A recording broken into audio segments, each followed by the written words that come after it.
Hey, everybody, and welcome to Unboxed. Today, we're going to continue our theme of building the Black family. And today, we're going to unbox the historical trauma that shaped the Black family. Stick around. I'm Dr. Robert Davis, family life educator and relationship coach. And welcome to Unboxed, a frank and straightforward conversation about relationships. We're going to talk about family, church, workplace, and all other types of relationships. Join me for the next few moments as we unbox the power and potential of relationships and help you to live your best life. Hey, everyone, and welcome to another episode of Unboxed. I'm your host, Dr. Robert Davis. So glad that you chose to join us today. Before we get started on this very important subject, would you please like, subscribe, and share? That's right, like, subscribe, and share.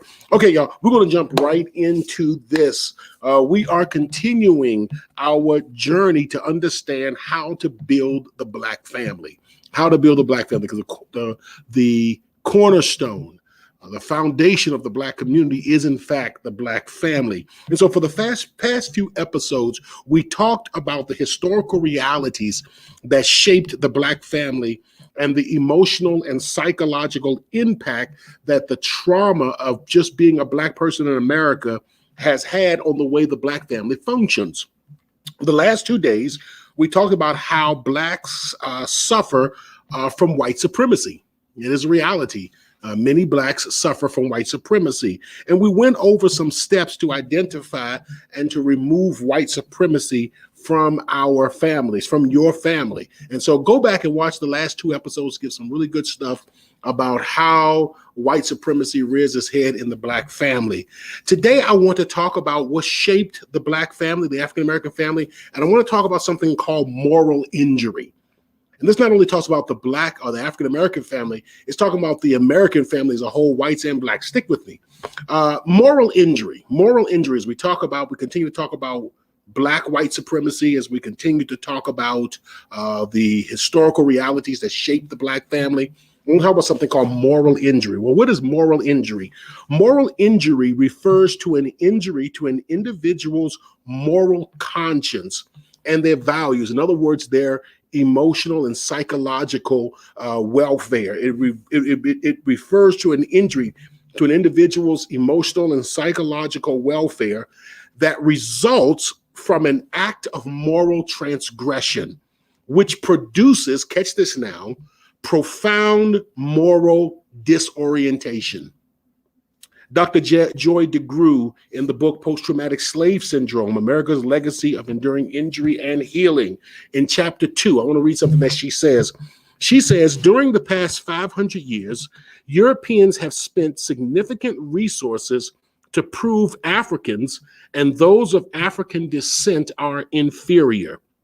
The difference between the actions of the European, for example, slavery, raping, and killing, and their beliefs about themselves, such as we are good Christians, was so great, and the cognitive dissonance so painful that they were obliged to go to great lengths in order to survive their own horrific behavior. Chattel slavery and genocide of the Native American population was so unchristian, the only way they could make their actions acceptable and so resolve this dissidence was to relegate their victims to the level of subhuman. So the Native Americans was, of course, savages. The African American were beasts, were nothing more but animals. And so you can see that you're talking to a human being, you're having sex with a human being, you're impregnating a human being. You are having conversations with a human being, and yet you have to tell yourself that they're animals. You can see where that disconnection takes place and where that moral injury takes place. On the flip side, the African American knows that he's a human. He has free will. He has a rational mind, and yet in many cases he has to act subhuman in order to survive. He has to remove his desire for freedom to survive. He has to remove the whole inherent human family desire in order to survive. All of these things. So you can see on both sides, the white America, the Black America, and the moral injury that was imposed upon both sides. Matter of fact, to show you how moral injury works, I want to read something to you from James Madison in 1787. And this is going to demonstrate how far intelligent men will go in their efforts to rationalize their untenable positions. And so this is an example, as you listen to James Madison, of how white America is wrestling with self-inflicted moral injury. And you can take this and you can transfer it and say, okay, how does white America justify over-policing Black communities? How does white America justify not funding Black schools? How does white America justify imprisoning Blacks at such a high rate? There is this moral dissidence that has to take place, and it is still alive today. Let me read James Madison and make me sound more intelligent. James Madison in 1787 said, "We subscribe to the doctrine, might one of our Southern brethren observe, that representation relates more immediately to persons and taxation more immediately to property. And we join in the application of this distinction to the case of our slaves." All right, we're talking about the 3/5 of a man, taxation by representation, etc. "But we deny the fact that slaves are considered merely as property and in no respect whatsoever a person. The true state of the case is that they partake of both these qualities. They are persons and property, being considered by our laws in some respect as persons and in other respects as properties.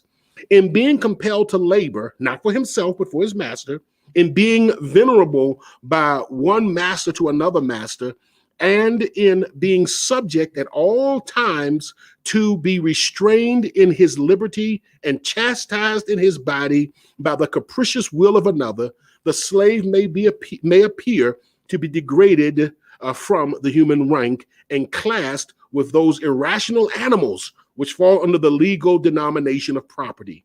In being protected on the other hand in his life and in his limbs against the violence of all others, even the master of his labor and his liberty, and in being punishable himself for all violence committed against others, the slave is no less evidently regarded by the law as a member of society, not as a part of the irrational creation, as a moral person, not as a mere article of property. The federal Constitution, therefore, decides with great propriety on the case of our slaves when it views them in the mixed character of persons and of property. This is, in fact, their true character. It is the character bestowed on them by the laws under which they live, and it will not be denied that these are the proper criterion, because it is only under the pretext that the laws have transferred the Negroes into subjects of property that a place is disputed them in the computation of numbers, and it is admitted that if the laws were to restore the rights which have been taken away, the Negroes could no longer be refused an equal share of representation with the other inhabitants. Basically, we made it up so that the slaves are both property and people. Think about that. Think about all the gymnastics, and you heard it right there, all the gymnastics that one has to go through in order to perpetuate the brutality. And think about on the other end, all the gymnastics that one has to do in order to just survive day to day under those contorted realities. It causes such a dissidence that can only be referred to as moral injury. James Baldwin said something profound, and I'm going to read it to you. You cannot lynch me and keep me in ghettos without becoming something monstrous yourselves. You cannot lynch me and keep me in ghettos without becoming something monstrous yourselves. The Black family through direct oppression, and the white family for the most part through tacit approval. Through tacit approval, the Black family through direct oppression, the white family through tacit approval, both suffer from one degree or another from the effects of moral injury. And if you quote that, make sure that you give me credit, okay? Robert Davis, 2021.